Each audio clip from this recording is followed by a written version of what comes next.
Encore quelques instants, le coup final va être donné. Donc Aman est arrivé au deuxième festin qu'avait organisé Esther avec la présence d'Achashverosh. Achashverosh était très soucieux après le rêve qu'il avait fait, après tous les événements avec Mordechai et Aman, il ne savait pas où il devait être. Aman, de son côté, comme nous l'avons déjà dit, était endeuillé, attristé et aussi déprimé. Mais devant des bonnes bouteilles de vin, tout cela s'oublie. Achashverosh a commencé à boire pour oublier sa détresse. Aman a aussi commencé à boire pour oublier sa tristesse. Et Esther profite de cette occasion pour enfin dévoiler ce qu'elle avait gros sur le cœur. Il y a un miracle que Achashverosh a commencé à devenir joyeux. Et là, Esther lui a dit, regarde ce que je voulais te dire. Je suis en danger de mort. Et là, Achashverosh commence à ouvrir gros les yeux, à savoir, mais quel danger de mort elle parle. Fait non seulement moi est en danger de mort, mais tout mon peuple est en danger de mort. Si nous avions été vendus en esclaves et en servantes, ça va. Mais là, nous avons un danger de mort. Nous n'allons plus exister. Et là, Achashverosh commence à comprendre un peu à peu. Et il lui dit, mais de qui tu parles? Qui t'a mis en danger de mort? Et là, Aman non plus ne comprenait pas. Et d'un coup, Esther dit, c'est Aman. C'est lui qui nous a mis en danger de mort. Il t'a fait signer des missives pour pouvoir tuer tous les juifs. Et oui, je suis juive. Et là, Achashverosh tombe des nues. Mais d'un autre côté, là, il a eu un éclaircissement. Comme nous l'avons déjà dit, il a vu une prophétie que le prochain roi allait être juif.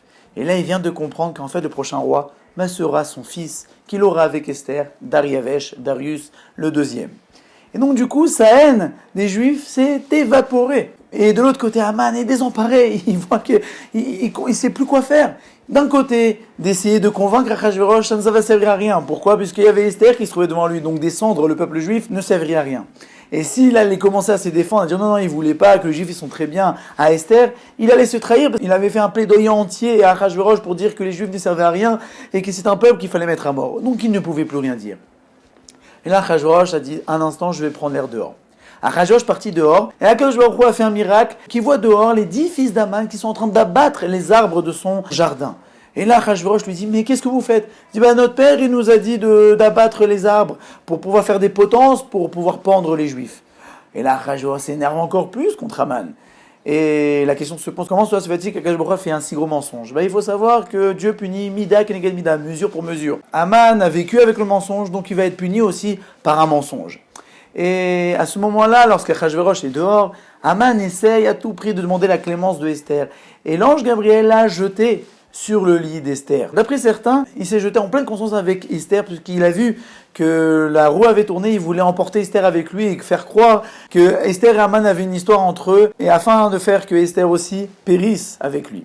Et là, Achashverosh arrive à ce moment-là où Aman se retrouve sur le lit d'Esther et dit, quoi, tu veux me prendre ma reine dans mon palais? Et là, le vase était prêt à déborder. Et vient Harvona, un des serviteurs. D'après certains, c'est Eliyahu Navi qui a pris l'apparence d'un des serviteurs qui s'appelait Harvona et lui a dit, la potence que Aman a préparée pour Mordechai, le bienfaiteur d'Achashverosh, est prête, vous pouvez la voir. Et oui, effectivement, Aman avait fait une potence qui était haute de 25 mètres et ça s'est retourné contre lui puisque Achashverosh a vu cette potence de loin. Il s'est dit, quoi, mon bienfaiteur, tu veux le tuer? Et Harvona rajoute encore plus, il dit, oui, parce que Aman, en fait, il était de mèche avec Betagné Teresh.